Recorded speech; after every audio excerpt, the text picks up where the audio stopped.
Hey, Paul. There he is. How you doing, BP? I'm doing fine, Paul. How's everybody out there doing? I think everybody's doing good. They're all looking forward to you being on the show. And, there's just so much going on, BP, around the world. It's like, how do you keep up with it? It's way hard to keep up with it. And it gets to where there, like you said, there's so much out there, you don't know really where to start. And like with this show, Paul, I was trying to think of today, what would be the best thing to talk about. And I was kind of drawing a blank and then I just sat down and cleared my head and started taking notes. Now it would take 3 hours. We'll have to do a longer show one day. I think Anyway, so. I think but so. yeah, I think so too, Paul. But it's good to see you. You looking sharp, man. I'm telling I'm you, you're feeling looking better, good. after having that Yeah. stroke in 2019. It's been tough. It's been tough, and it's been a long road. But, just like you've had some health problems. We're not going to let up. We're going to keep fighting, aren't we? That's right. Until there's no fight left. But I think the Lord has put certain people here till that end time, Paul. Amen. You know what I mean? Yep, I That's do. right. Well, We'll fight. BP, I want to throw this up on the screen right now, and that is a picture you sent me in an email. There it is, Comet Atlas. If that is a comet, what are we looking at here? I mean, this thing's not from our solar system. It's faster than anything we've seen before. And talk to us. What is this? What's going on with this thing? Well, Paul, you notice that it's on space weather, which was kind of amazing to me because I submitted it and I really didn't think that they would approve it. You submit an image and then it doesn't go up right away. It may go up an hour depending on if it's a weekend or whatever, But they approved it, which was kind of amazing. What But, you mean? That's your picture? That's the one. That is an image from what I did with my computer of the closest I. Yeah, yeah. That's what I sent you. Yeah, yeah. I did not know coming from this software. I didn't know when you sent me this picture that this was actually your photo. So that's impressive that they did approve it and put it up. So tell us. Well, about it's not my. Well, let me make sure. It's not my photo. I took the closest. I got the closest photo that I could get. I see. And then I put it into my computer system. I see. The same one the one I used for iSun, Paul. Okay. Remember it pulled out the different dots, and I said we had multiple nuclei. We know the rest of the story, right? Well, it's the same thing except advanced just a little bit from that software and adding a few tricks of the trade in there. But that image pulled up very tightly. Now, I think I sent you two. Look, this one, and I think the other one may be in that space weather article. But what that is it was like a ball of a lot of different things happening inside that image, right? Okay. And so I took out everything in it except the very core. Okay. And a lot of the outside was the light you see as they go through when you actually get these images. It may be 100 different exposures over 60 seconds or a couple of minutes or whatever stacked. Yep. And when that happens, it appears to be like a comet glow, but it's actually because that image was moving over those different exposures over that amount of time. I see. And so I took it and I got all of that out. Yep. And that's what we have. So it looks like three That's rocks. what's in the middle of it. It looks like a bone or something to me. Yeah. Now, someone said something in your comments earlier, less than an hour ago, that it looked like multiple comets. Now that image is not crystal clear. Okay. I'm pulling up with the best I have and getting down to the core. But if you notice in the back of it, at the top, it looks like a broken bone. But at the top, there's a couple glowing sections, and then in the front, it's kind of hard to tell. So we possibly may have a group there of objects. Okay. And then what I've done, again, refined everything but the core. that may be the core's multiple objects. They just mentioned it. It kind of makes sense. But again, we're going to have closer images coming, and then we can really see. But again, I was surprised they put that up there. I kind of threw it up there like throwing mud on the wall to see if it would stick. Well, because I actually, yeah, they did like it though, because you did do a great job in pulling out all of the excess, from the light, the glare. The glare is not the right word, but this thing's traveling 40,000 miles an hour. Pretty fast. And, you brought it up in one of your first videos, Paul, that it had non-gravitational acceleration. That's right. And just in case anybody didn't realize what that is, when ISON came in past Jupiter, it was doing 1 million miles a day. By the time it got close to the sun had accelerated its forward movement to 11 million miles per day. Wow. So that is gravitational acceleration. Yes. So when you have non-gravitational acceleration, that's a whole different story. Now, they're trying to classify it as a comet. I just don't know about that yet, because there is no tail.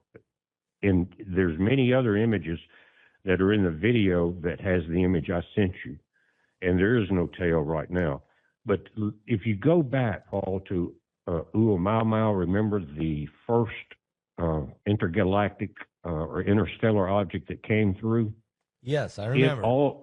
As it approached the sun, now they finally tried to classify it as a comet, even though they admit they never could identify any outgassing or any glow. They just didn't know what to say it. I actually have that in a PDF. But it started to accelerate after it had passed the sun. After? That's in the NASA notes. I have them right over here. I don't want to go now, that wait a minute. deep into it. Let me ask you a question. After it passed. Okay, let me ask you. You and I both. You were covering it very extensively back in 2013, I think it was. And so I understand that when it went and did its perihelium, when it swung around and came out the other side, you're telling me it got faster than when it was being drawn by gravity into it. So is that normal to get faster after you come around the sun? Larger than Oumuamua. It was a long cylindrical-looking rock is all they could come up with on the radar. Okay. But as it passed the sun, then it started to accelerate and went on back out into space. And you can go to Eyes on the Sky, one of the software programs that's free on our website, and look at these comets. But Oumuamua is now on the way out, but it's not. I don't think it came from as far out as Atlas did. But how did it start accelerating after it started leaving? That's what I want. The acceleration should have occurred on the incoming part. That's what I'm saying. And it blew their mind. And so in the statements, they're saying we classified it as a comet, even though we could not detect any outgassing. And what had happened is people had tried to say, well, the reason it accelerated is because it started to outgas, and that's where the heat of the sun start, making it explode and all of the tail come out and all of that, right? Yep. But they said, well, we think it's a comet, but we never found outgassing. Now, that tells you that they're just trying to cover for themselves on that. And now we've got Atlas, much larger. They're saying now they think 7 miles, and that would put that's a big object. That's a big rock. It's a big rock, and it is because of the non-gravitational acceleration. Even an asteroid would have that, Paul. Yeah. Can I ask you, how can there be an object coming through our solar system? I realize it's interstellar; it's coming from somewhere else. How can it though not have any gravitational acceleration? How? It has to be. Well, there's a couple ways, but it has to be somehow it's being controlled other than by the sun. And another thing is in a webinar you and I did last year, I talked about the gravitational effect of certain spaceships and things like that, and how they can either be attracted to a gravitational object like a planet, or reverse everything and repel it. So I don't know yet, but here's how we will know: is that we still got until Halloween to watch it. Yes. If it starts to speed up, then that's going to blow the non-gravitational thing out of the water. But if you look at some of the information on it, they have figured that it comes in almost on the ecliptic, and that's very unusual. First of all, yes. It's coming in very fast.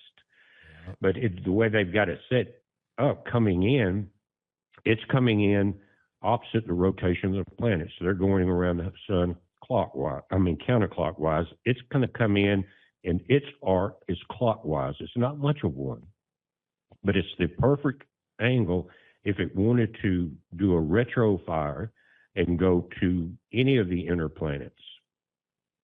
Because it's like this: if you wanted to say a missile is going to intercept an asteroid, it's really hard to do it head on. You need to catch up with it, figure out the speed, and impact it. But if it's coming right at you, it makes it a lot more difficult.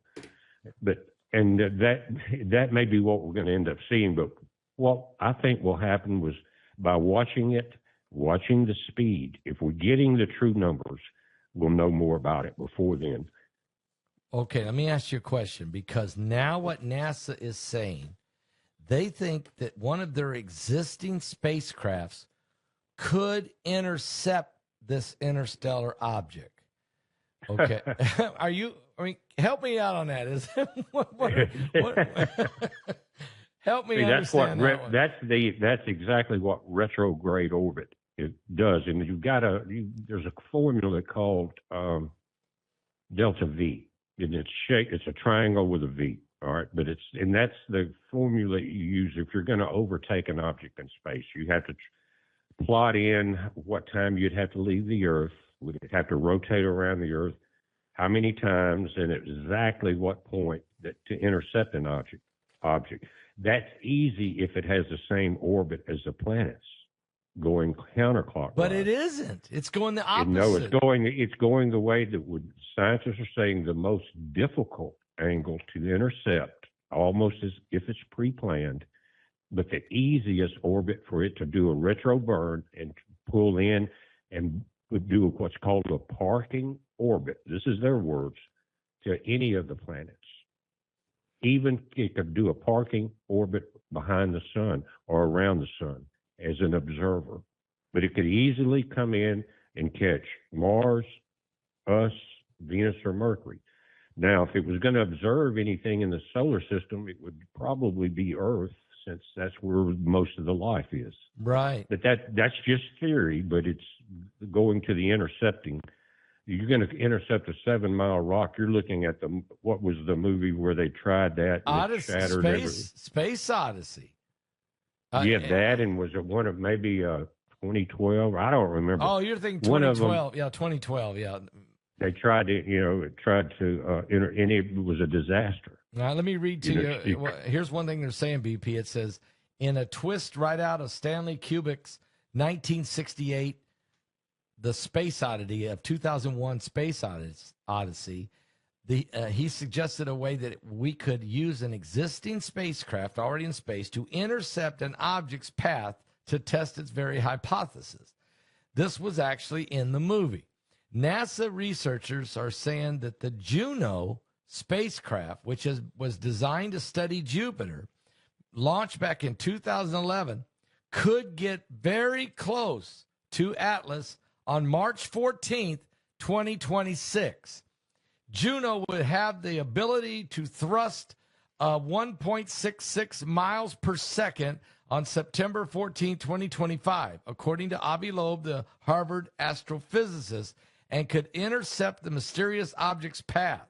The close encounter to Atlas, which is going close to Jupiter, provides a rare opportunity to shift Juno from its current orbit around Jupiter and to intercept the path of Atlas at its closest approach to Jupiter. This is what NASA is saying they think they can do on March 14th, 2026 next year.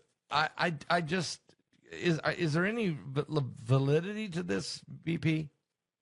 It would be like a mosquito running into an 18-wheeler windshield at 100 miles an hour. That's all. We're talking about something big as Manhattan, as big as Manhattan, yeah. At over 100,000 miles per hour. Yeah, it would be. I think that's why they're firing a lot of NASA people right now. DEI got in there and corrupted their minds. Something's going on, but they are late now. And we watched something. It's kind of on the side note, but we were live streaming the attempt to send some astronauts to the space shuttle today. Got put off to tomorrow. And people were bringing up, I wonder if there was a reason for that delay. And that's kind of something to think about, too. But again, going retrograde into something that big it would even affect it. It wouldn't even know it was hit. And besides that, at that speed, just like you see a missile, or a jet will throw out a sonic wave in front of it, moving at that speed. You know what I'm talking about? Yes, I do. A missile, you'll see it. Yes. Well, so will this side, and it will never probably even hit the object. The sonic wave in front of it would throw it off shatter to the side. it. I would think that sonic wave in front of this monster would literally shatter that little spacecraft. I don't think they make a nuclear weapon big enough to do it. But again, you're coming retrograde, and it's not going to work. But Paul, the title of your video, "The Sound of the Sixth Seal." Yeah. I know we're going to run out of time. But go ahead. I want to address that and stay in space. Okay. Because I mentioned it, and I think BC, your son, did a very good video on it. I think he did on the asteroid. We're talking about 2024 YR4. Yes, he did. Okay. Now that's 7 years out. Okay. And they're saying that it could hit the moon. Mm-hmm. And it could cause a meteor shower that would last for days and days and days. Now, that would be something to see. But right now, that I think that the moon has quite a bit to do with the tectonic plate shifting. Yeah, talk about that. Our solar is, we're not having a lot of CMEs and all of that. But and some people say there's no way the moon could do that. But if the moon could control 75% of the Earth's surface, which is probably the greatest weight of all, the water, then it would have no problem shifting the Earth, because it really is kind of doing that. And I think what happened during the Catabo overthrow, we talked about that one time, you and I and Izzy, about in Genesis talks about the Earth became void. Yes. Remember that? Yes, I do remember. Okay, now, all right, now, and it was wobbling and drunk like a drunkard, then just like they talk about it's going to do it again. So I think that our Father put the moon in there to try as a counterweight balance in the gravitational sense to try to rebalance our planet and bring it back into a natural rotation to where the seasons could try to reform and everything else. And that's why it was put there. Now, when you start getting other factors in there, like the shifting of the moon and the angle of the Earth to the sun, that moon can shift our tectonic plates. The reason I say the angle of the Earth to the sun is because when our intertropical convergence zone went north 151 miles a year ago, and now they shut down any further information, it could be way further than that. You remember that? Wow, I remember you saying that the Earth had shifted 151 miles. You're telling me they shut that down to where you can't see it anymore? What it's doing? It was the European News Agency came out with it, and no one else ever talked about it again. I think they were shut down. But I saved it. I did the video on it, and with their information. But if in order for that to happen, the Earth's angle to the sun would have to tilt further down to the south. In other words, the angle of the energy from the sun is what determines where our hurricanes form, the convergence zone. Okay. So if the Earth tilts down, if you're looking at it as a face and it looks down, then the sun's angle rises, right? The Yes. angle, you see what I'm saying? Yes. So then where the hurricanes form would rise. And it's greening Africa. That's how important, that's how, one of the things that's going to be very important about the earthquakes is the moon. That's why I say that, is because it's starting to happen. And without solar activity. Well, that tells you something. That tells you right away you better look in a little bit different direction for what's going on. Right. There's one other factor, especially in the Russian area, and it's going to affect the Gulf of America also, is we're running very low on oil. And right now in the Gulf of America, we're drilling below the crust, Paul. And that really is not something you want to do to get to oil. And between the crust and the mantle, where the deep oil is, say up to 30,000 feet, it creates a friction layer if you remove the oil. So are you saying because of all the oil that we've pumped, out of the Gulf of America and out of Louisiana, it's unbelievable, and Texas, that it's going to shift the plate? It's going to shift the plate. It's going to put friction on the plates. At the crust, look it up, crust and mantle, where they meet. Okay. We're drilling down to that point now to get to oil because they've already got all the shallow oil. And when you do that, then it's like pulling the plug on your engine and letting all the oil out. Oh, People don't think about that. Plus, it's a limited resource. Now, the same thing is happening in Kamchatka, Russia. Right there, you have the Sea of Oshkosh in that big bay where you saw the tsunami come in there about 14 feet and washed some buildings out and boats and all that. They're doing deep drilling right there near that fault. Russia is. It's a worldwide race for the oil. Isn't also, and they're good. Didn't they? Just keep your thought. But also, there's a nuclear submarine base right there. Also, I'm not saying there was any nukes exploded, but something could start melting down. But anyway, get back to the oil. Well, and when you create friction with your earthquakes, if you have volcanic activity going on with it, and of course, the volcano there in Kamchatka erupted right after that quake. You saw that? Yes. I saw it. I've got images of it. But again, they're doing the deep drilling. The whole world is doing it. Now, it makes common sense. Shallow oil, you can get it, 10,000 feet, stuff like that. That's getting down now. They frack at 5,000 feet, especially in the Texas Permian Basin area. And that has ruined the entire underground water supply for all of that section of Texas, because that injection of the chemicals to push the oil out of the rocks has leaked into the groundwater. So the man is on a very quick escalating rush to destruction and it's going to cause, you're losing your drinking water, you're draining the oil, and every time the earth seems to be on the verge, that's when our Father steps in.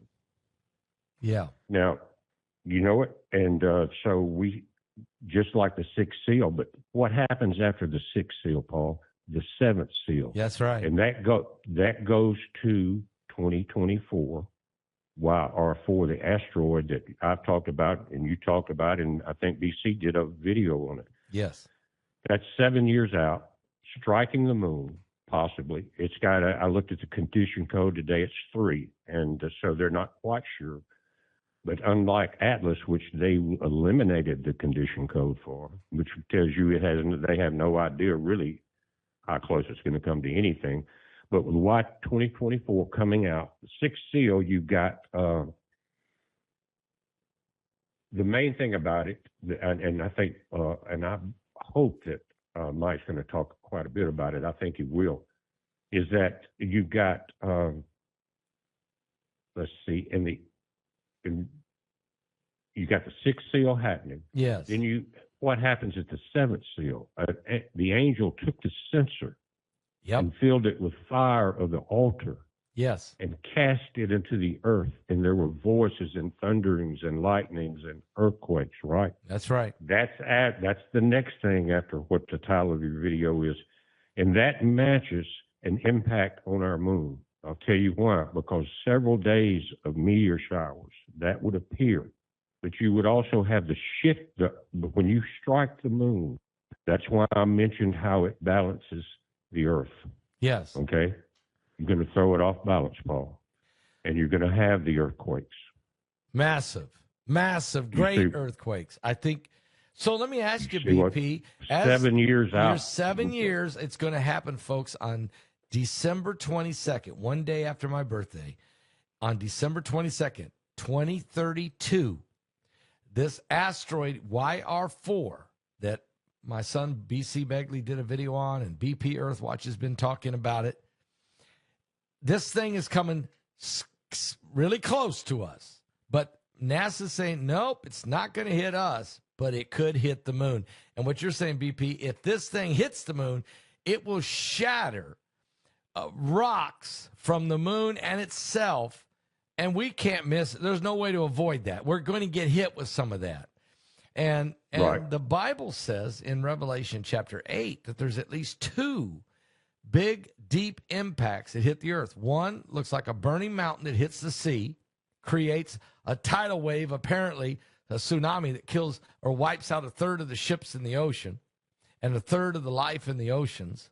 And the other one hits on land, and it has so much radiation that it poisons the fresh water and even the aqueducts. And many men die, called wormwood. Am I right, BP, what I'm saying? Paul, that's exactly what it says. And we've seen that pollution of a third of the oceans with the earthquake at Fukushima. Yes, we did. Yes, we did. They did. How far are we into? Yeah. Go ahead. Yeah. Well, let me ask you, BP. They never really told the people how much marine life died from that Fukushima thing, but it killed a ton of fish and whales and seals and dolphins and marine life. I mean, didn't it? It destroyed a lot of it. Yes, it did. And people still swim in it. It's a great current. They're still releasing it. That current does a clockwise loop close to the Aleutian Islands, a little south of there, all the way down through California, and then loops back to Japan. It's a continuous loop.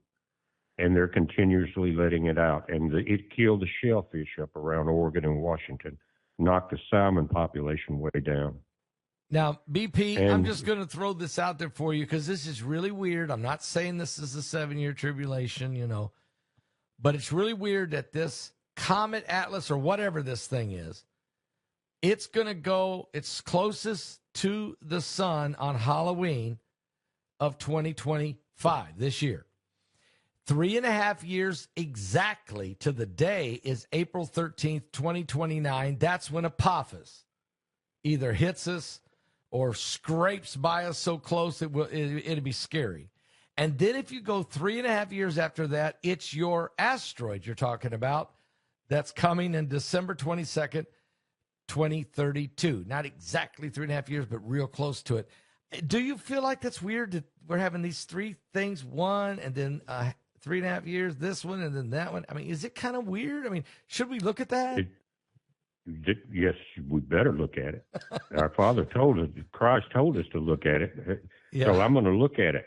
And Paul, that just something, maybe a side note about Y24. Okay. And it shatters. We get meteor showers and all that. It would that impact could throw off the gravitational connection between the Earth and the Moon just enough to throw the plates into chaos.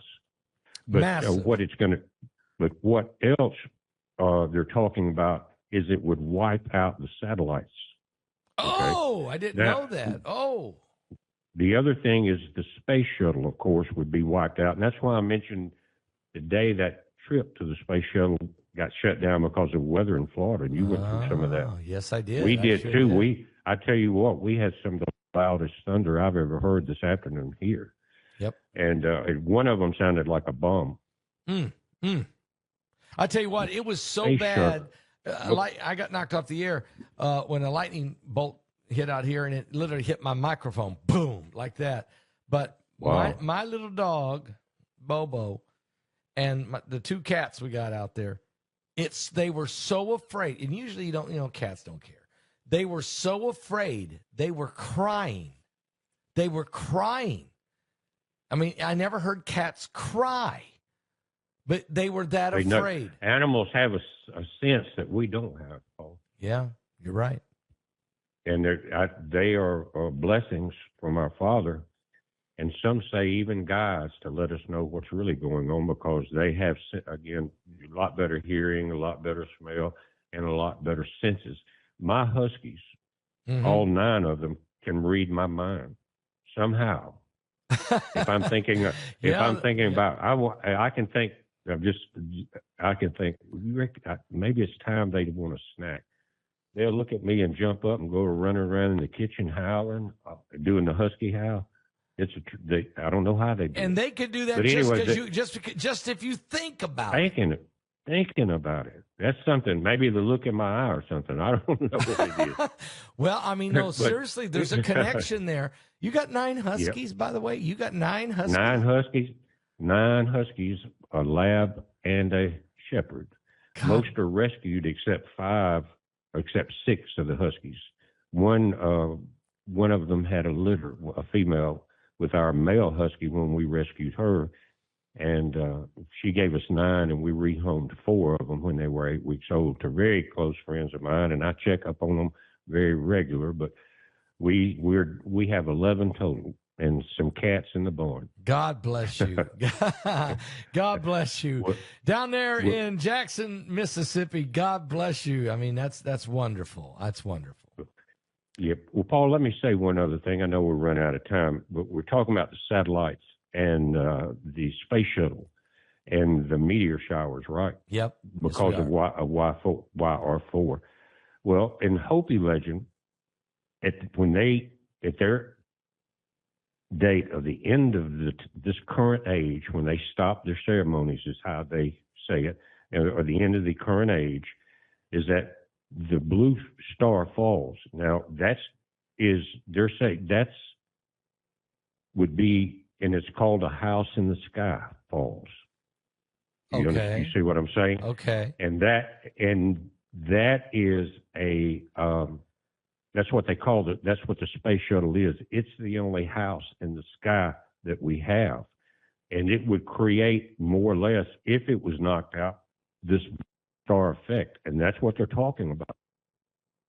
That's Hopi legend. That's like a Hopi prophecy, isn't it? Yes, that would be, and that's the end of their age and the end of their ceremonies. I see. It's when that thing falls. I don't know how that ties in, but there it is. Well, God works in mysterious ways, and so he's been talking to different tribes around the world for centuries, for millenniums. And so, who are we to counsel the mind of God?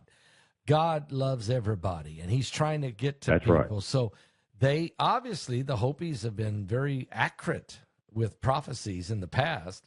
And so, it's interesting to pay attention to that. They're very good people, we know. But, it's interesting to see how some of the revelation that we have in the Word of God, how it sometimes matches the revelation that certain tribes seem to get when they're looking to God. So I'm not going to be the judge here. I'm just going to let God be God, That's right, Paul. All of the beliefs and religions will come together at the very end time and realize there's one Father. That's what it says. He spoke to everyone, and now that Satan come in with the Tower of Babel and tried to confuse everything, split the people up, different religions. Now we see the conflict all over the world. Yep. Because a lot of it's a religious ideal. Oh yeah, yes. But all of that will come back together, and like you said, the Hopi are very peaceful people. Yes. We did that interview with Brother Martin there in Phoenix, but I think we're going to see everything coming together. The quakes, the comets, the asteroids, and all of the different teachings. is about to happen. Wow. We're going like your title says, sixth seal into the seventh seal. And we talk about 3.5 years to 7 years. But Christ said, if I had not shortened that time, there you go. There would be no flesh left. There you go. You know, it keeps us thinking. He said, I don't know the time of day. Only my Father knows. Amen. I can't set a date on it, but we can definitely observe and look. Because like that song, He has us under our wings that you played earlier. Yes. I think under his wings also means under his teachings and knowledge, because my people are destroyed for lack of knowledge. Amen. So, Amen. you know, that's right. And BP, people say, why are you worried about it? Yeah. That's well, BP, let me say this. I'm going to be scheduling you here in a few days to be one of our speakers in this next webinar, which is going to be, it's going to air, folks, August 29th, Friday night, August 29th. So I'll be interviewing BP's going to be one of the speakers. You know, it's called The Earth is Tilting. And what does that mean? If the earth is tilting, which the Bible said it would, if you read Isaiah chapter 24, it tells you the earth will actually flip upside down or tilt. It'll rock to and fro like a drunkard, okay? But what does this mean, and what are the effects of it? BP is going to be one of our speakers. I'm sure we'll talk about Atlas and everything else while we're doing that. But BP, I want to thank you. Oh, by the way, guys, go to BP's, first of all, two things. Go to his YouTube channel, BP Earthwatch. It's one of the best channels on YouTube, seriously. If you want to stay on top of things that's happening, hurricanes, earthquakes, what's going on in the heavens, he's great at it. And number two, go to his website. Go to bpearthwatch.com and find out what all he's got. He's got some great, if you're a prepper, he's got some great information and great products for you. So, BP, I just put a high endorsement. Matter of fact, Heidi was wearing your pink BP Earthwatch T-shirt the other day, and I was wearing the black one that you sent me. wow. Yeah, just a lot of love. We love you. Okay, we love you. Well, I'm gonna have to send you a smaller one now, I guess. Yeah, you better. I'm a 1X now, so you're gonna have to break it down. Well, you're really looking good, and I'm anxious to hear what Mike has to say. Paul, Yes. thank you for the invite, and I'll be looking forward to the webinar. All right, we'll see you soon. God bless you. God bless everybody out there. Amen. There you go. Now from somewhere around the world, Mike from around the world. Mike, how you doing tonight? Pastor Paul, doing well tonight. That's wonderful, because somebody's going to have to help explain to us. Earthquakes, tsunamis, volcanoes, nuclear bases in the same area. Mike, what's going on? What's happening in this last week? Oh, boy, everything. Everything is starting to happen. Did we dodge a bullet with this? This was the 6th largest earthquake in the history of the world. Yeah, I don't think it's over. You don't think it's over? No, I don't. Talk I don't to think us. it's over. Talk to us. Well, it's a multifaceted situation, but I do know that the North Pacific is really active right now. The entire Ring of Fire, yes, but for example, today there was lots of some small cracks between Washington and Oregon out in the waters, and of course that's not very promising. No. Not to mention there's a vibrational rumbling taking place on the west coast of the USA.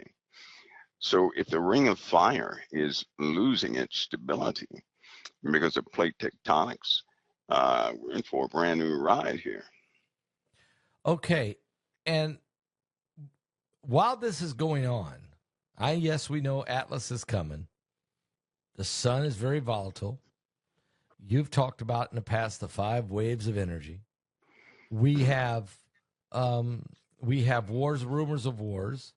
So, and not counting all this, like these fault lines in the North Atlantic. There was an earthquake up north of Canada, between Canada and Greenland. It was a 5.0 today. Nobody's even talking about it. Yeah. Southern California at a 4.4. Nobody even talking about it. I mean, is this going to become an everyday occurrence? Yeah, if you look at this over time, there's a notable increase in earthquake activity, specifically, with what's involved.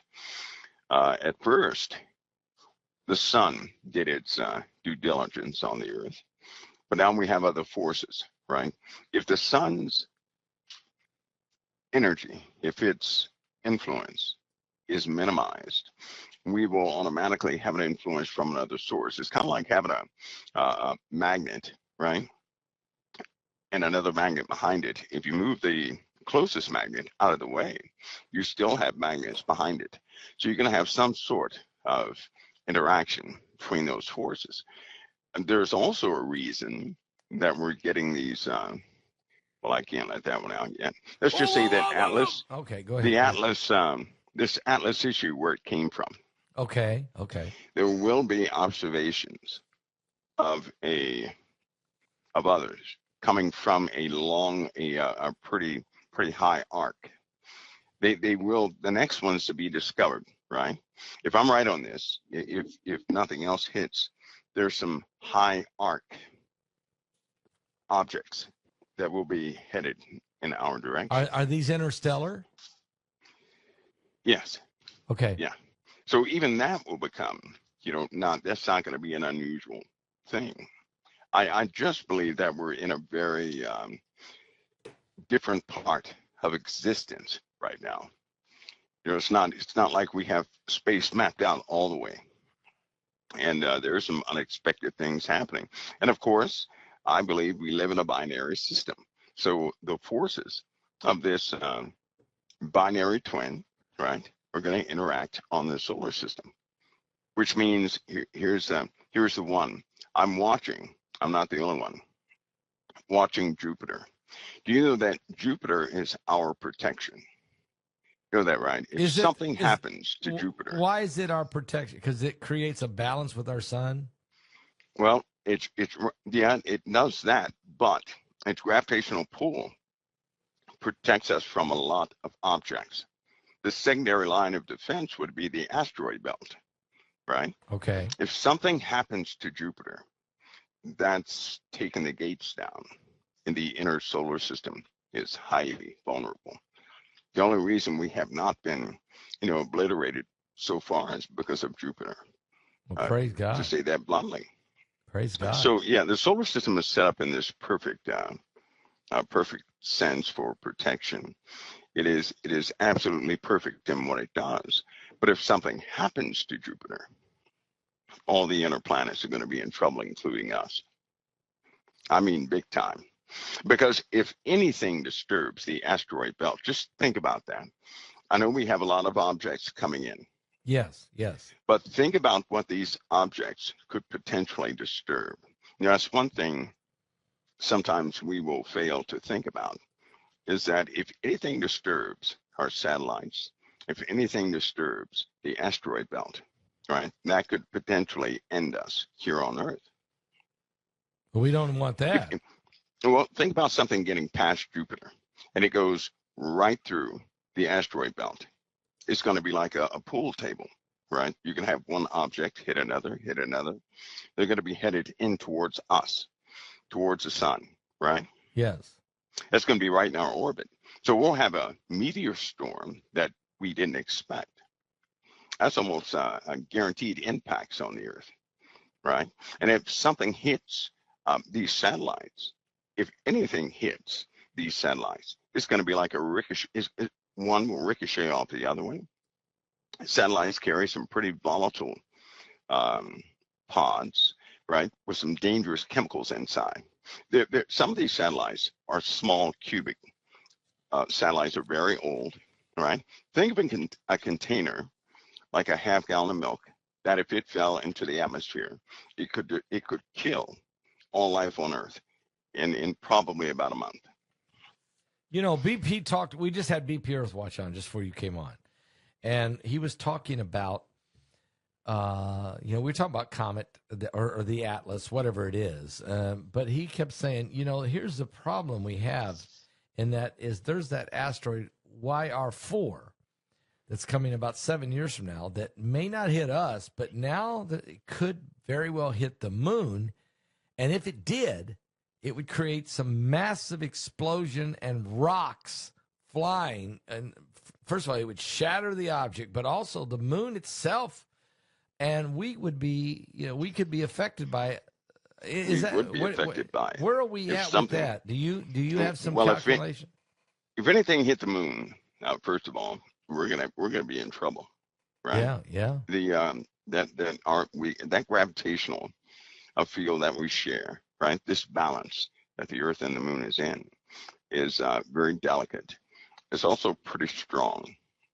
The moon should have gone out of orbit a long time ago, but it has not. There's no degradation in its gravitational positioning. So if something crashed into the moon, Yeah. we're going to have debris headed towards us for about, I'd estimate for about maybe 5 days, 5, 6, 7 days. Okay, so he confirmed it. He didn't know exactly how long, but he said we would be have for several days or so. Yeah, and that depends, because if it takes a big chunk out of the moon, those chunks are going to orbit, and every time they orbit, they're going to lose their altitude, so to speak, or distance from the Earth.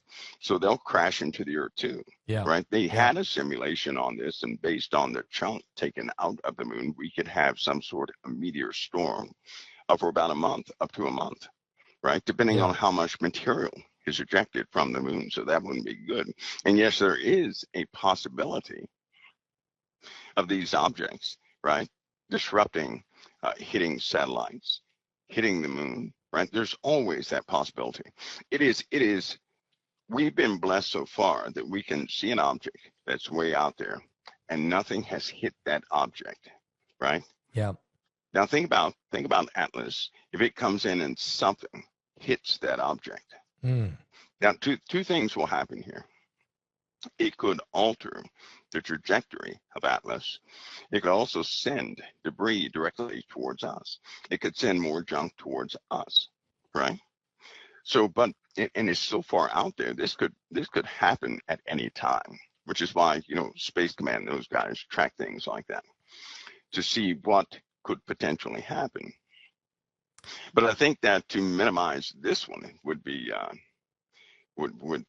bit foolish. I say that because the meteor storms, the meteor showers that we have, the scheduled ones, they're at their thickest points. This year, 2025, 26, and 27, they're going to be at their most abundant points, meaning there's a lot of material headed towards us in these standard meteor showers.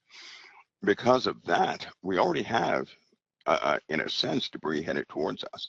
If those trajectories begin to intersect, we're going to have a double problem. We're going to have a problem we didn't expect. I see. I do suspect that's going to happen. I have a very strong suspicion that will likely happen. So in other words, in 2025, 2026, 2027, we're going to encounter a meteor shower already we know is coming. But now you're saying there's now a possibility that more ricocheted rocks that's coming out of the interstellar, coming from somewhere, could cause even more problems that we don't even know. And that's kind of, the Bible says that in the last days that, that the heavens are going to, the stars are going to fall from heaven like a fig tree casting its untimely figs as it's shaken of a mighty wind. So something's going to happen in the heavens, right, Mike? Yeah, it will. And sometimes we look at the word of God as though these events will happen in 1 hour, then they'll be over, right? No, but they won't. No. When the seals open, nobody shuts the seals. This is a cumulative effect. Revelation is. Thank you. So everything builds and builds and builds. And if you start looking at right up to the sixth seal, we're already in trouble, right? We could literally right now, we've had so many things initiated. Right now, we could really say we're right there at the sixth seal, right? Yep. We could say that because everything has been taking place. There's a constant death rate. Disease is taken over. There's a type of herpes that is in the schools now, right? What? And wrestlers are they're starting to transfer this one to another, athletes. So if you touch the mat, and one of these teens have had that, there's no cure for it either. Wait a So minute. that's just one thing that What kind these of herpes? teenagers What kind of have to herpes deal is with. that? What is it? It's Like a it's cold sores, and I no, mean, it starts with, it's often misdiagnosed. It starts with lots of pimples on the forehead, okay. right? Normally a kid's hair is covering that up, and it spreads throughout the body. Now, most doctors have misdiagnosed this on many of these kids, and it's spreading like wildfire. We don't It's need. spreading so bad to the point now they're suing a lot of these.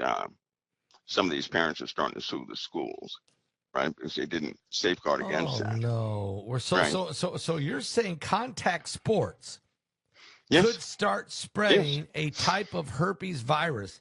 Well, it is spreading it. It's not a good. It is. It's So already begun. I mean, what's the plan? I mean, are they going to shut down contact sports? Are they going to change how they go about it? I don't know. That's one of a lot. One of a Where lot did of it come from, diseases that are Mike? Where spreading. did it come from? Who knows, Pastor Paul? What's the stuff they're feeding kids?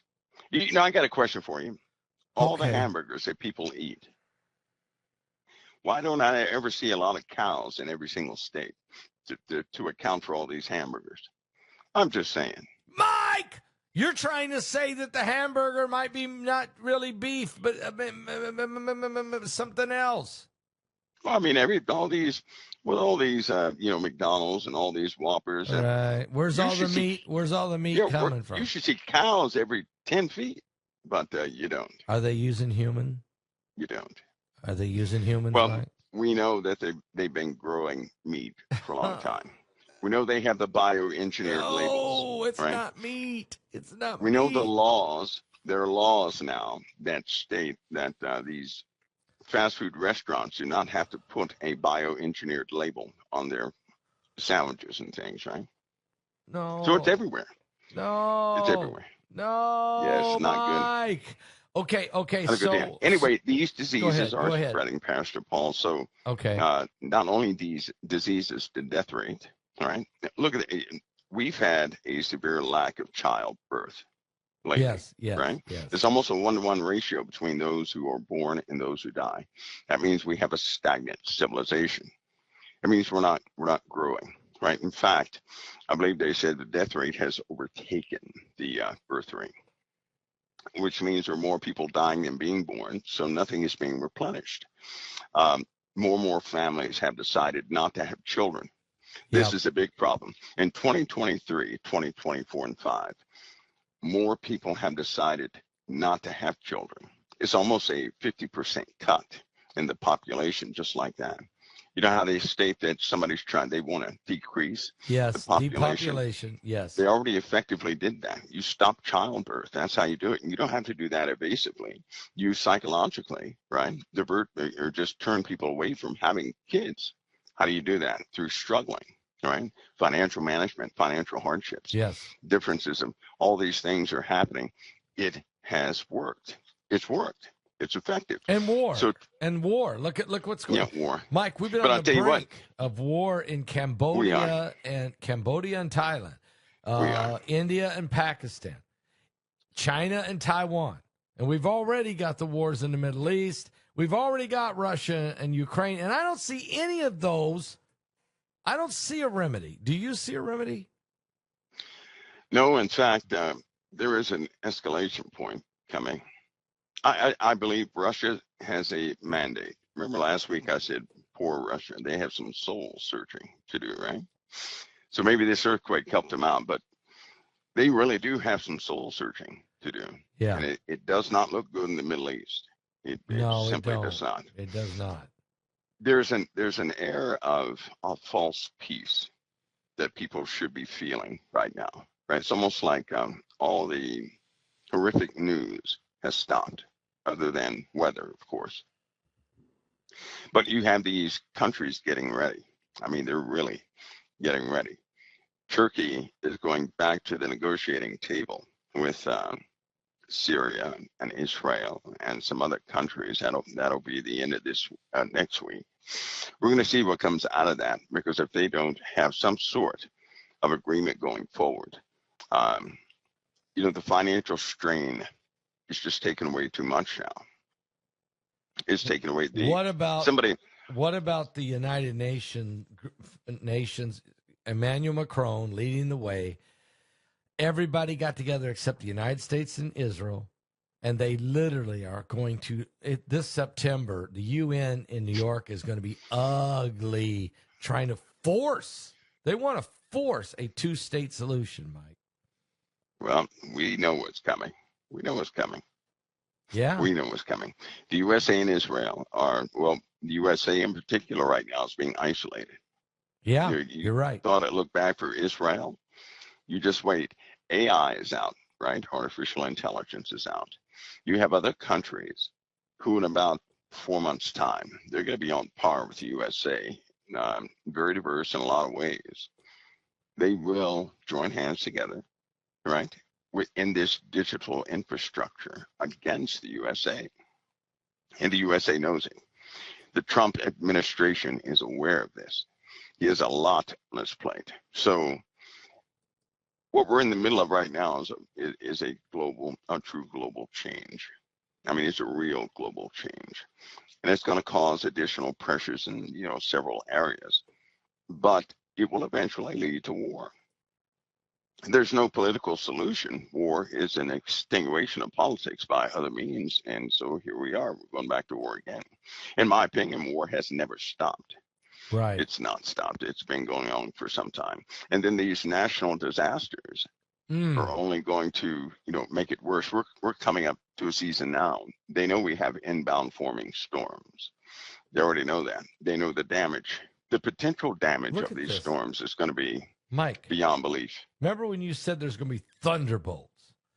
There was a lightning flash that was 515 miles long. This was the longest. This is a new world record for a lightning bolt. It went from somewhere in Texas to Missouri, and it broke the record of 477-mile lightning bolt.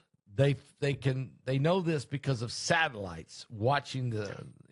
So, Mike, what in the world is going on? You said this would happen. I remember this about 10 years ago. You telling me, hey, Paul, there's going to be thunderbolts. Soon there'll be thunderbolts. Are we there? Those are atmospheric changes. Of course we are. For example, right now, there's been an increase in those who have been struck by lightning inside their homes. Let me give an example of that. A home where a lightning bolt goes through the wall, through a couple of rooms, to the shower, through the shower to the basement. This is happening just about every single storm that has been observed. So lightning is now penetrating homes. It doesn't matter if you're inside or out, right?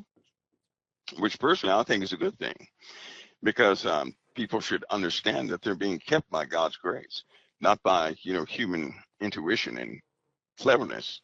That's God's grace. But these lightning bolts are penetrating everything. Good thing. Everything. You say it's a good thing? Well, I mean, yeah, it's a good thing. Meaning what? I personally, I like lightning and thunder because it reminds mankind gets quiet when the thunder and lightning comes, right? Yeah. You're going to respect a force higher than they are. My two cats and my dog freak out. I mean, yeah, everybody gets quiet. You're right about that. Because I like it because if the Lord determines when a person goes and when a person stays, right? There's no coincidence. There's a determination. That's true. I believe in that determination, not coincidence. So when lightning starts, when it gets heavy like that, mankind has a habit of folding his arms and putting his head down. He'll hush finally. Man is sometimes too loud. Anyway, lightning is getting bad, and so are the vertical sprites going up the opposite direction. Okay, talk about that. Sprites are red in color, right? It's like a big plume of plasma that starts at the base of a cumulonimbus cloud, at the upper portion of it, going out into space. They have doubled since they've been observed. So you'd normally have maybe 5 or 6 for every 10 storms. They're seeing them every storm. And in Texas, I believe or Oklahoma, they caught a vertical sprite below the clouds. It sustained itself, right? So very soon, we're going to have a condition with plasma actually reaching the ground, sustained plasma reaching the ground. in the old world, if you ever see a emblem that looks like an upside down pyramid with a pyramid below it, like an hourglass, right? That is believed to be a sustained plasma conduit. That's what that's believed to be. Really? I did not know that. In the etchings of these rocks. Everybody has their interpretation, but there was a group of folks I got this from, and they, I was learning all about these etchings. And they said the spiral, and that represents a sustained plasma conduit, Okay. right? Okay. Which there have been examples of that, but we'll start having those too. If anything or anybody touches a plasma conduit, because they sustain themselves for about, it's kind of like, think of ball lightning, right? Ball lightning, Yeah. but held in one position.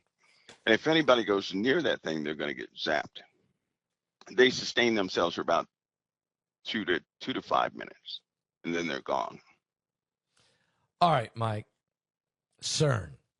Today, CERN, I guess, put the full burn, okay? They just went wide open with it. Maybe the greatest they've ever done. Now, they have recently discovered what they call antimatter, but it's called a qubit. Antimatter qubit that could upend physics. Now, what they're also saying, and I want to get your take on this, that this recent activation of the Large Hadron Collider, there's been strange sounds heard, energy waves released, and visual anomalies. They said, since we found the God particle, the Shiva statue, and of course, we know what the Shiva statue means. It means it's the god of the underworld, has moved. So I want to get your take on that one. Well, think of this: a quantum qubit. Right? Okay. A bit can be a 0 or a 1 in a computer, right?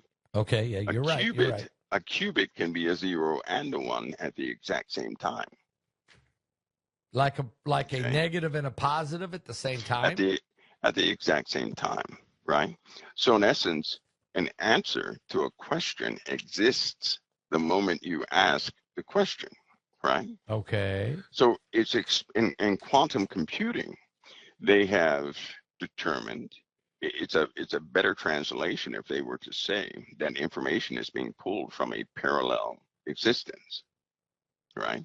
Because you cannot have an answer to a question prior to the question being asked. You can't have that, right? So instead of receiving an answer on a calculator to your input, while you're typing on your calculator in another dimension, so to speak, you've already asked a question. And in some parallel dimension, you've asked a question and the answer is coming back. Okay. Right. Does that mean so that would be like you pierce the veil? That's piercing the veil. Yeah, talk to us. So explain. So when you do that, right, when you start to access in a very real sense these hyperdimensions, these dimensions that are either so tiny they're incomprehensible or so abstract, no one would ever have the technology to actually pull from it. If they were to do that, wouldn't that cause an imbalance? Right? Yeah. I subscribe to the fact that God has all things in balance. No matter how hard we try, right? Everything returns in balance. We polluted the atmosphere, we still have balance, right? That's true. Cars do that, we still have balance, we can still breathe. And we're just going through an earth transition, but balance is everywhere. But if you start pulling from, say, a spiritual dimension that you're tampering with, you pull that into this realm of existence, then this realm of existence is going to have to give something up to balance that out, right? Yes. If everything is in balance, you just simply can't take from one. No, because if you take another. from one, you have to replace it with another. If you got same thing happening. If you got matter, you're going to have antimatter, and they got to balance. Am I right? Right. You can't pull a bunch of antimatter into where you had the matter. Right. They know what happens. They've seen what happens on a small scale. On a small scale, it is devastating.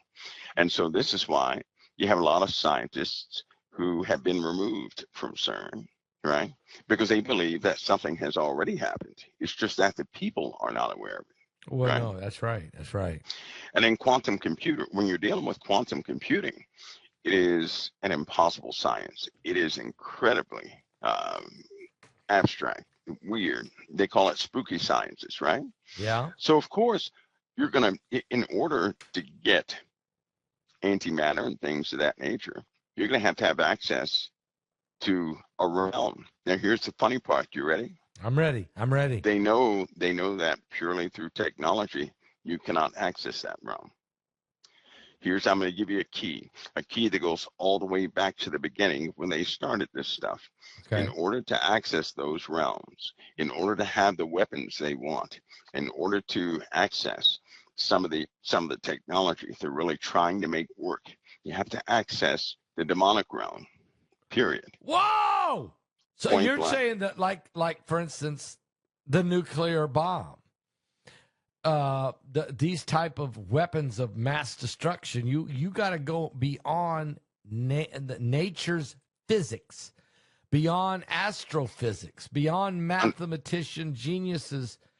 Are you saying What they're doing at CERN? Yes. Now a nuclear bomb, that's right at the edge. Right? Okay. Right at the edge. Okay. Beyond that, though. Let me ask you this. Let me read this to you. The explanation behind the universe's matter-antimatter asymmetry is an apparent violation of a fundamental law of nature known as charge party time, or CPT. Yeah. Symmetry is one of particles physics' greatest mysteries. A new study has detailed how scientists at CERN created an antimatter qubits, which could improve physics investigations into magnetic moment differences between matter and antimatter. But this breakthrough, all along with CERN's ongoing efforts to protect the transport of particles to other laboratories, could drastically change the balance of the universe. Yep, you hear that? The transport of particles. Yes. Right? Yes. So that transport means to bring it into this realm to make it usable.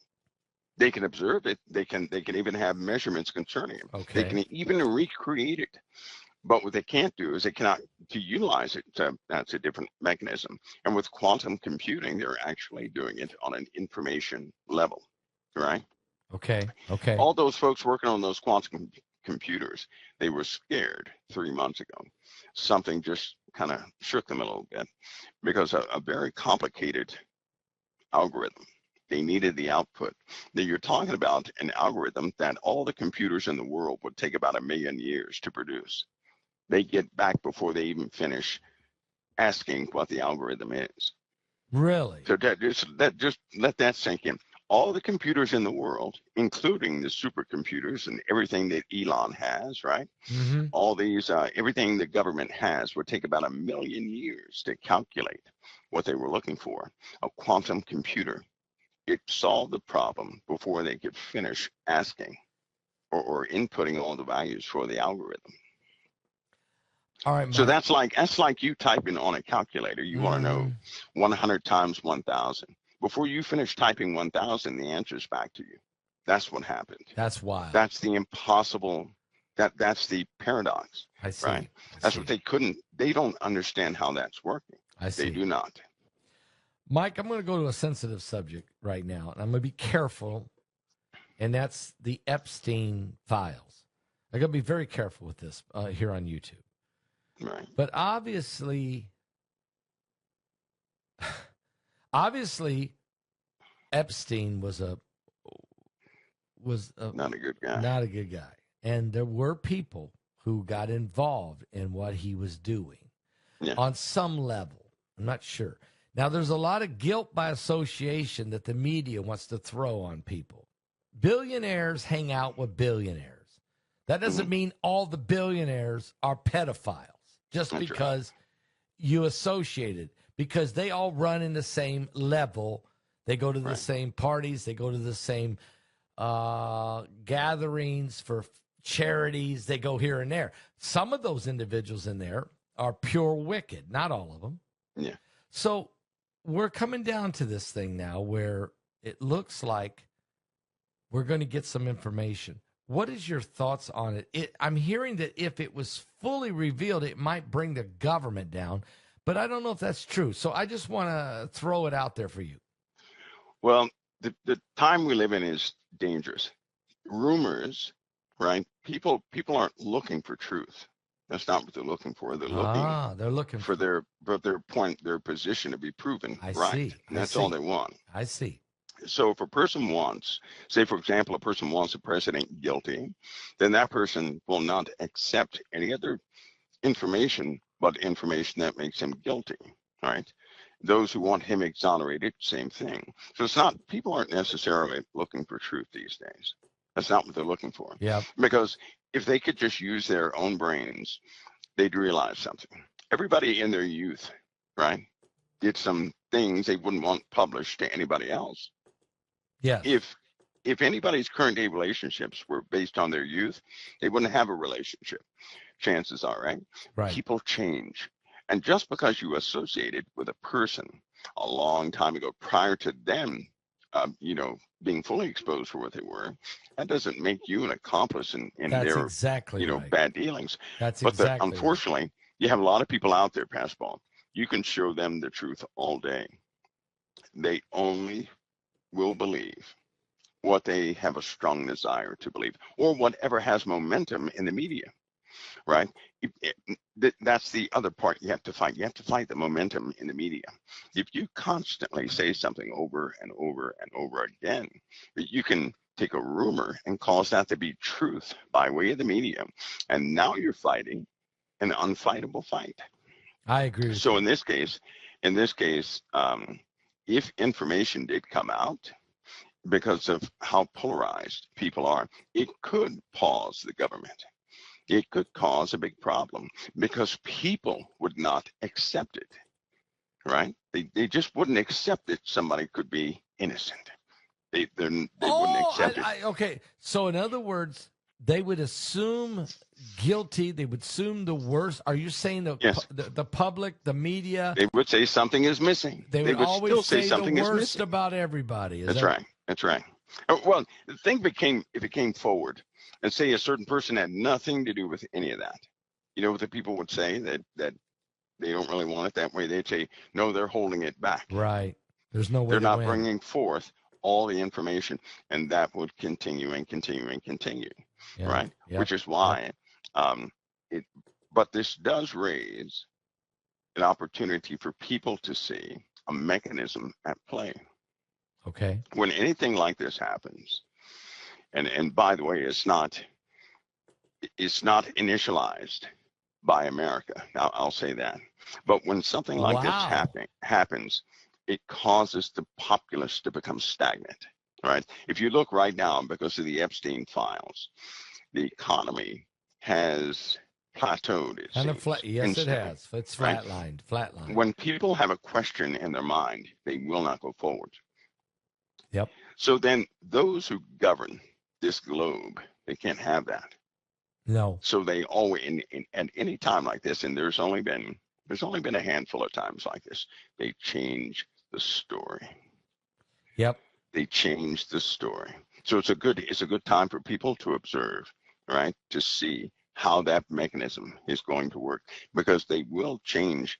I'm telling you, they're going to change the story. They have and when to. they change the story, Yep. No one's going to be thinking about, Epstein. It's just not going to happen. There's going to be bigger fish to fry, and I think that we're seeing that develop. So I feel horrible about the girls. I feel horrible about the children. I don't know what to do.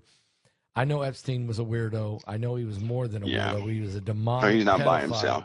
But he's not alone. There are worse people than him. Yeah. He's not even the worst. He's just the one that he was unfortunate enough for his information to be made public through an argument, right? Pastor, there are worse people than him. I know. Worse people than him. That's what worries me, that there are way worse people than him. That's why California is happening. Anyway, but there are worse people than him. Let's leave that there. Okay, Mike, let me just ask you, we'll touch that California thing at another day. All right, Mike, we had a plane, a Delta flight that was headed from Salt Lake City to Amsterdam. When all of a sudden it hit some type of pocket of air or whatever, and this thing had a massive, what do you call it? Turbo. Turbulence. 25 people had to go to the hospital. The flight attendants were in the middle of the aisle passing out drinks when everybody hit the ceiling. If you didn't have a seatbelt on, they hit the ceiling. What's going on here? Is this going to happen more and more, or is it just a weird? Yes. They're gonna have to lower the altitude of aircraft, which will increase the price of tickets. By the way, What? and they'll have to do this because our jet stream, right? Think of our jet stream. In that situation, if a jet crosses the trail of another jet too closely, right? Yeah. That air turbulence from those turbines will cause the other aircraft to hit that turbulent air. Once the airfoils go across that turbulent air, there's no lift or there's too much lift, which means that aircraft is going to be jostled. It's going to be bumped up or down. Helicopters or worse. But with the jet stream, when you have cold and hot air, I mean real hot and real cold air, right, and they meet together, they cause vortices to form. When this happens, if any aircraft flies through that vortice, it is curtains. They're going to have a vertical descent that's much higher than they ever thought possible, and that has happened a few times, right? But it's getting worse and worse.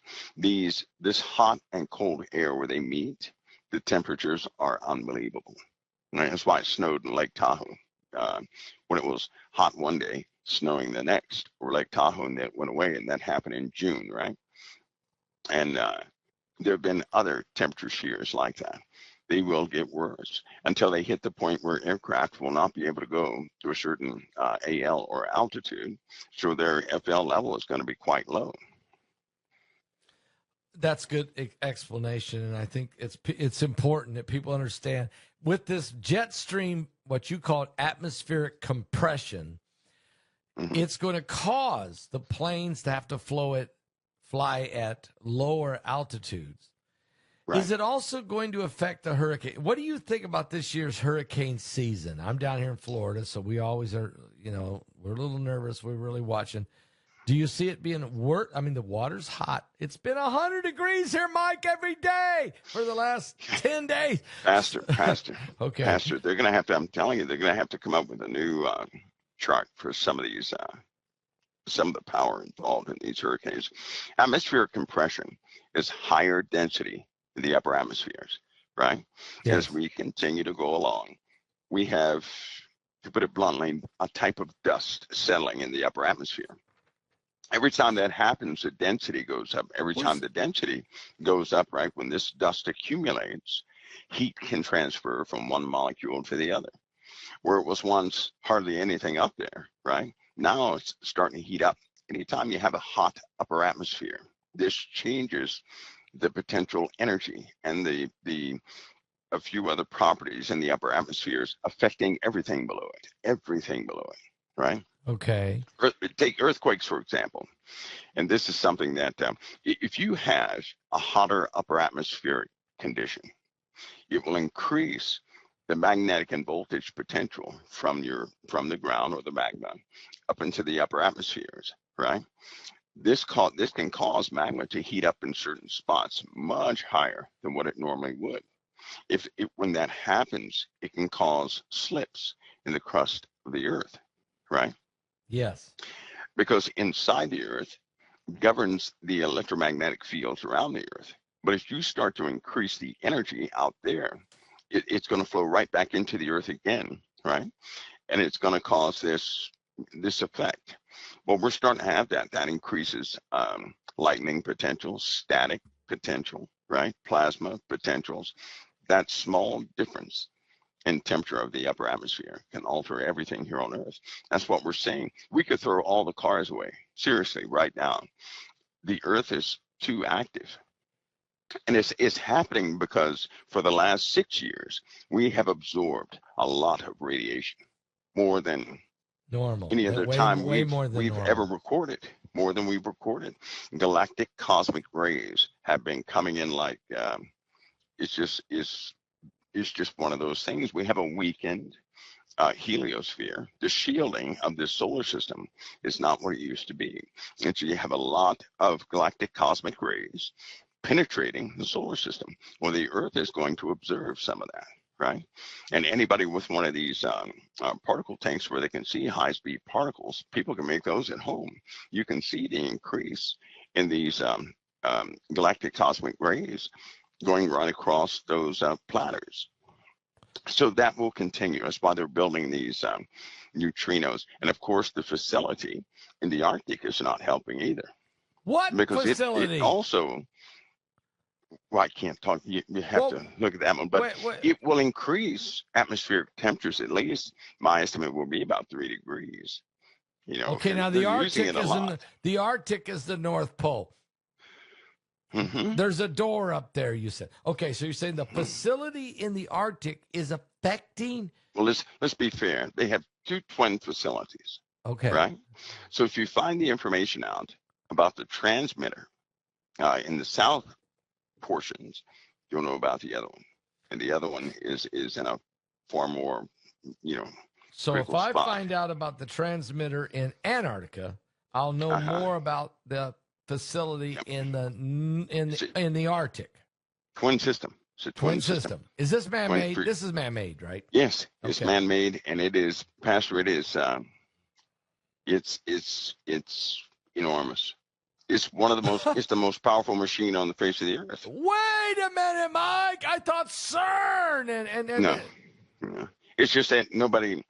See, unfortunately, when you don't know about something, it's hard to equate that into the total I didn't know formula, anything about right? it. I mean, what are you doing? Yeah. What are we doing here, Mike? Okay, so I'm talking about CERN and antimatter and matter and the hydro and the protons collashing, and you're telling me that up in the North Pole and down in the South Pole, there's the strongest, most powerful machines on the face of the earth. Yep. I got to look into that. Do I got to get Heidi researching? She should, because it's so strong. They can track neutrons from, you're talking about light years from the Earth, right? They can also send a transmission faster than the speed of light. I know a lot of people are going to say, there's no way nothing can go faster than the speed of light. Well, our science is paused on critical minds that established the first theories. Those theories many of them have been broken. They're good standards, but many of them have been broken.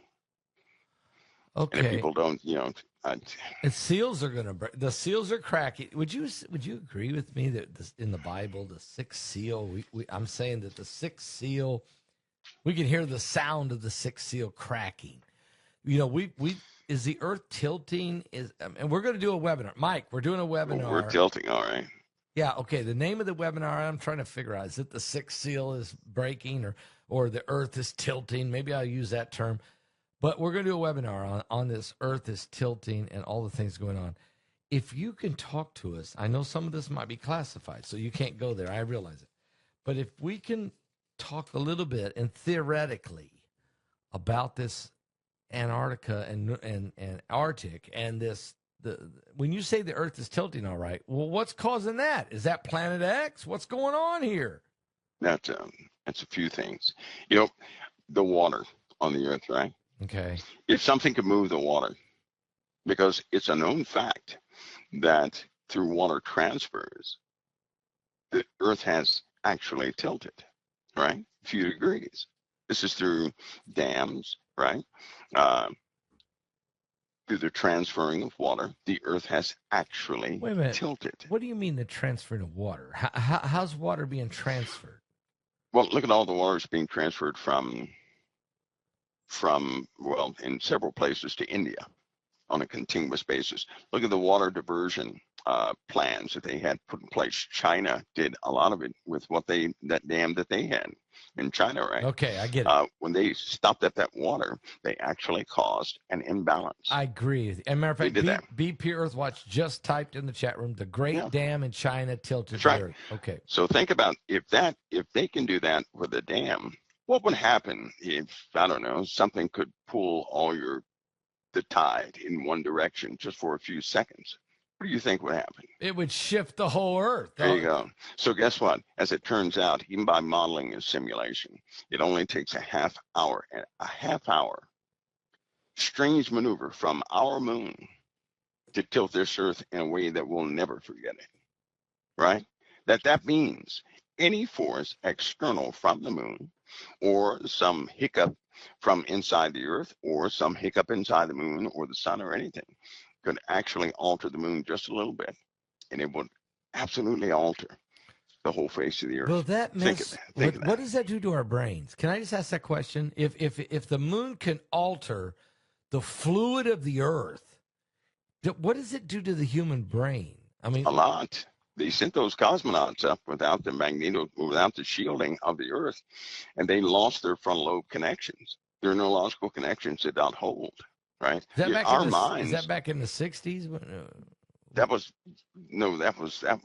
That was way back there. That was back when they first went into the when they sent that one dog up or a monkey up or something like that. Yeah. They sent an animal up, and then a person, 2 people went up. Yeah. But the 2 people, there's a recording of those 2 people going up and never coming back. There's radio recording of screams and things of that nature. But the Soviet Union did quite a bit because they were ahead of us. They were ahead. We almost did the same thing through a failure. And that changed our space program in a big way. I believe that's when it split. Is that the Challenger that exploded, or was No. That was during the Apollo Gemini 13? missions. Oh, Gemini. Okay. Gemini missions. Okay. Yes, we found out in Gemini missions. Okay. But the point being is that our bodies are adapted to live on this Earth. Amen. Right? Amen. Any changes in the upper atmosphere or anything causes people's knees to hurt and everything else. Their fluid starts swelling. Just the smallest changes cause us, lots of pain. And if the magnetosphere was not there, right, our neurological firing would not fire the way it does. We'd have a chemical imbalance in our brain. Our hormonal system would begin to alter. They had to replicate the magnetic shielding of the Earth for all spacecraft. Right? These are costly devices because you have to have the Schumann resonance and the oscillation above and below that resonance to go on these spacecraft. Yes. That has to be reproduced. So yes, it's a lot with that. Russia found that out. So if it changes, if our magnetosphere changes, so will the minds of people here on this Earth. All right, let me ask you a big question here. And I know we're getting late in this broadcast, but Trump, the President Trump and his administration just launched a new private health tracking system with big tech to track everything. But haven't they already been tracking everything that we do? Yeah, nobody has privacy. There's no such thing, is there? No. Is this just the announcement of it? Yeah, that's more of a formal announcement to get people comfortable with the idea. Because it's already happening. That's what it is. And it should, to my understanding, I believe it goes on a medical bracelet. Right? Yes. Yeah, you said bracelet. Everybody's going to have that bracelet. Well, they have their cell phones now. You know how people said before cell phones went digital, when they were analog and they were cell phones. I remember that. People said, I'm not going to take the mark. I'm not going to have anything like that has all my information on it. I want my bank card and my wallet, my phone in the home or something like that, they were saying. Well, when they had that mandate that all phones go digital and everything had to have a change in their SIM card, this, that, and the other, they put everything on the telephone. That conditioned everybody to look in one place for everything they have. Television went digital. Yeah. Radio it was went mandatory. Digital. Everything is. But your cell phone, think of it this way. Everybody looks at their cell phone for everything, right? Yep, I do. And they're comfortable with it. Yep. So, and believe it or not, we already have a cashless society. Yeah, because it's debit cards. People can call it what they can call it what they want. Order, but if you can buy anything you want with this computer in my hand. Yeah, okay. And worse than that, if the computers go down, you're not going to have a cash exchange in a store. No. It's not going to happen. Right? No. Because most of these stores are run by these credit card processing centers that are located in the capital of that state, 98%. not necessarily in the, So anyway, we already have that. To move that to a bracelet, right? It's going to be a dream for people, because what they're not counting on, people are going to ask for that. Do you know why? Why? We're about to have a meltdown in security. And they're going to want something that secures biometrically, so they're don't get robbed all the time. They're going to say, I don't want this. Think of it right now. People's home titles are being stolen. Their identity is stolen. Yeah. Right? Oh yeah. Most of the folks out there, their There's identity is seven different people. There was a breakdown. Mike, there was a breakdown. 7 different people made Pastor Paul Begley Facebook pages using my 7. Using my name, my picture. Well, you got more than that. I'm so okay, Mike. Thanks. You got a lot more than 7. You got more than 7. See what I'm saying? But you have to have security, right? There was a recent data breach, right? That more than, I think it was 219 million people were affected. So the chances of people ending up on the dark web is a sure thing, right? That makes the 100%. next 6 or 7 to 8 months is going to be a nightmare, right? It's happening to people who have nothing. One poor guy, he has one little computer. His identity was stolen. He's a veteran, right? He has minimal income. Help him. They stole his ID. Yeah. They robbed his title to his home. He was evicted from that home, right? He had to get out because his home was sold to somebody else. This is happening all over the USA.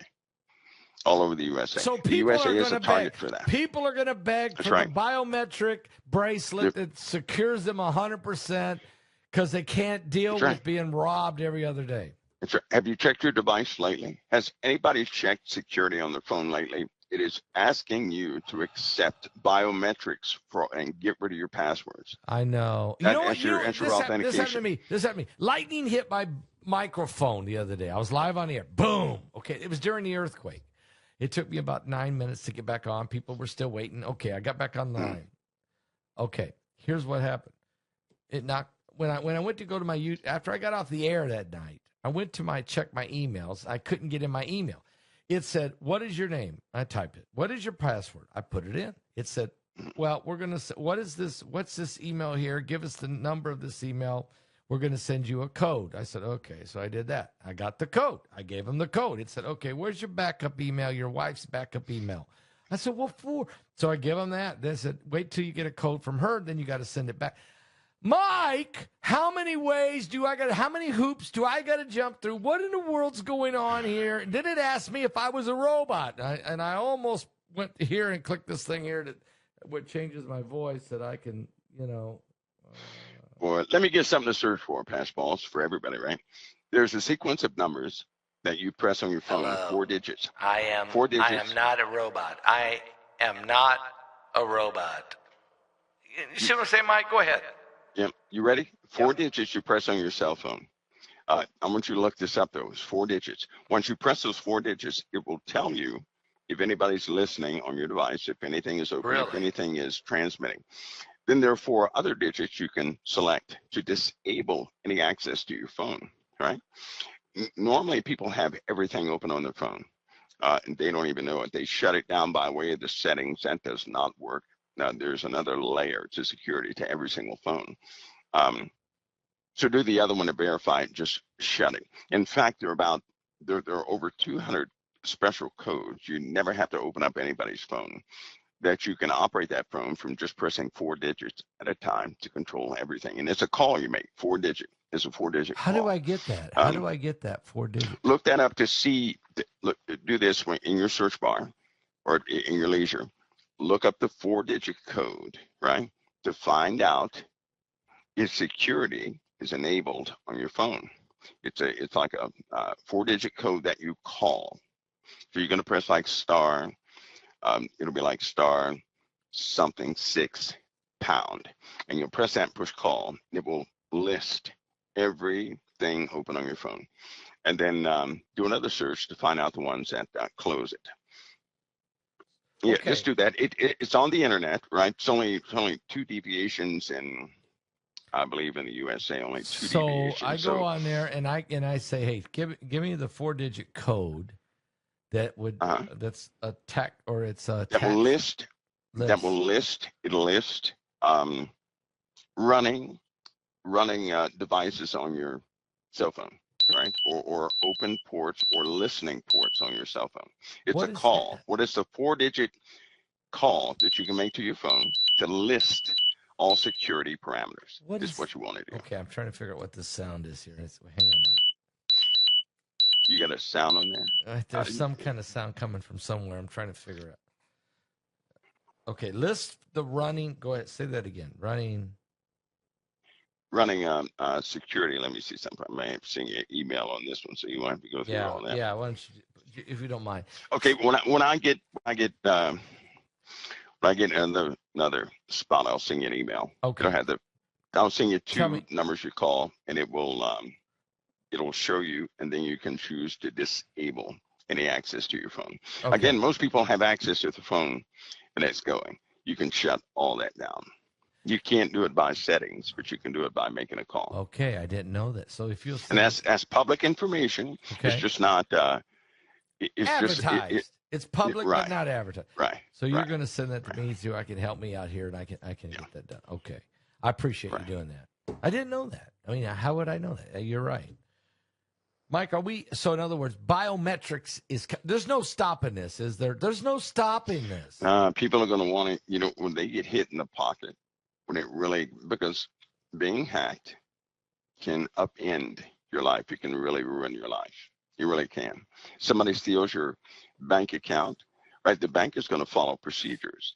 No matter what you do, that's what they're going to do. But keep in mind this bracelet. That's not the compromise. Your cell phone is not the compromise. The mark, I have my idea. I know this thing. In order to take the mark, you have to renounce all sovereignties. Right? And you got to renounce Christ too, don't you? I mean, that's it. That is our sovereignty, right? Yes, Christ. it is. Yes, it is. So there will be a time where people are going to have to vow. They're going to have to make another pledge. Yep. To be a citizen of a brand new system, and that system, sadly, is being put in place as we speak. It's good. But the bracelet is not it. Okay, so it's good. It's good to share this tonight. That folks, the bracelet is not the mark of the beast. All of these steps that they're putting out in front of us that we are walking down is still not the mark. When the mark of the beast comes, you have to deny Christ and swear your allegiance to the Antichrist or to the beast system. And there's no turning back. Am I right, Mike? That's right, because you have to become a citizen of this new place. You got to be a global citizen. You got to be a one world citizen. Right. Yeah. That's right. How far do you think we are, Mike, from that? How close? Pastor, they have the stores set up. Remember last year I told you about all the Walmarts. Yes, they changed, and they're on a different computing system. Everything else is set up for it. VA is set up for it. Hospitals are turning into university hospitals. They're set up for it. So the cash system is set up for it, right? And we're going to be good to go. The only thing that gives me a moment to pause is this. Every time any president messes with the Federal Reserve, something has always happened. Anytime that's happened. Boy. So in other words, if you look historically, right, at anybody who has ever, because the Federal Reserve, just briefly, when we print money, it comes from the Federal Reserve, right? Yes, they do not print enough money to pay back the interest. So what does that tell you? We're always going to be in debt to the Federal Reserve. That's purposely being done. Okay, there you go. So what a few presidents tried to do is to say, no, we're going to print the money, right? Yeah. That's what they said. Quantum easing. Quantum easing, they call it. Well, as soon as the government, because it's only been under 3 people that have been presidents who ever tried this, and all 3 died, right? So anytime somebody messes with the Federal Reserve, I'm telling you, something weird happens every single time. every single time. And it is. I mean, you can go check. It's funny. They come up with all these different things why presidents die, but all of them have that one thing in common. They messed with They the Federal told the Reserve. Federal Reserve that they were going to print the government was going to print the money, thus they would not be in debt to the Federal Reserve. Now, a lot of people think, well, that's the federal government. You might want to look again. It's not governed by, it's separate. It's part of the federal government, but separated so it will never be influenced by politics. It's set up that way. But they never, ever print the interest money to pay them back. They never do that. They would never. And so that keeps the country in debt to them. Because the Federal Reserve is actually a private institution. Mm-hmm. And yet we think it's the That's right. We think it's the government. That's right. So they'll never let us. We'll never balance the budget, and we'll never pay. No, it's never going to happen. It's a big sham. It's a sham. Is what that is. That's a sham. We borrow money from a place who will never give us enough money to pay back the interest. So the debt piles up every time that happens. Guaranteed. So you've had presidents say, no, we're not doing this anymore, and they passed it, but they had it passed. And then the president, right before signing the bill, would die. So basically, the debt ceiling, folks, will keep rising. They'll keep printing money, but they'll never print enough that can pay off the debt. They keep us in the debt. As long as they keep us in the debt, we're a slave to the guess system. what, Pascal? Mm-hmm. The digital world, the digital way that cryptocurrency and all that, mm-hmm. that platform is a debt-free platform, and the Federal Reserve does not want that. They're fighting that tooth and nail. Are they going to do a hostile takeover on the cryptocurrency eventually? Well, they can't.